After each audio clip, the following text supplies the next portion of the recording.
last week, the Treasury Department reported that the annual budget deficit was 1.7 trillion, approximately 300 billion more than the prior year.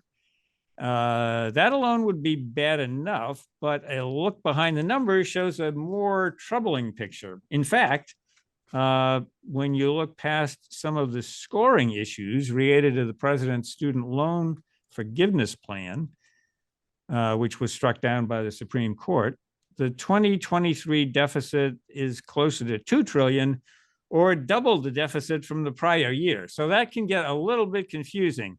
Steve, I look to you to sort this out and clear the confusion. What's going on here? Thanks.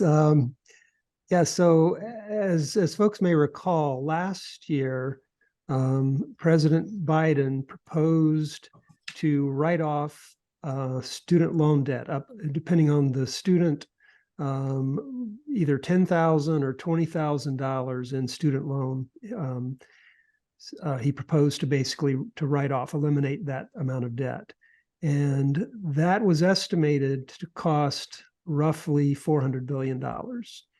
Now, the way the federal budget works, these are student loans. So the government loans money so that students can go to college, and then they pay those loans back after they graduate. Some years ago, we changed the scoring, the way the budget records student loans. I mean, normally you would make a loan, that's a cost to the government, and then the student repays the loan, and that's income to the government. And that would occur over, the 10 or 20 or 30 years that it takes to repay the loan, depending on what kind of loan it is. But some years ago, under what was called the Credit Reform Act, we changed the scoring. So instead of calculating how much we loan each year and how much will get repaid each year going into the future, they do what's known as a present value calculation. And essentially they take this flow of loans and repayments and they turn it into a lump sum equivalent. So they estimate how much we're going to lend to the students and then how much the students will repay. And those are based on a present value calculation. And so when they scored this, when the president made the proposal last year, they scored it at roughly 400 billion.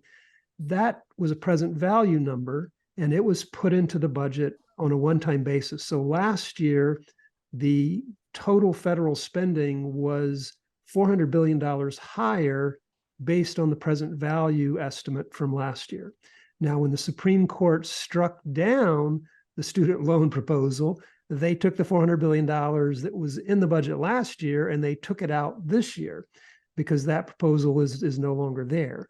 Now, to make it a little more complicated, the president had also proposed what was called an income-related or income-contingent repayment plan. And that also has a cost that's scored on a present value basis. He did that at the beginning of the year. And so therefore that got netted against, or that was an additional cost that was netted against the savings. So the original 400 billion that got taken out was a little bit offset by this new proposal. So the numbers don't exactly match from last year, from 2022 to 2023. But essentially, the net effect is the deficit in 22 was overstated by almost 400 billion, and then this year's deficit is understated by almost the same amount because of the way the present value scoring of student loans is put into the budget.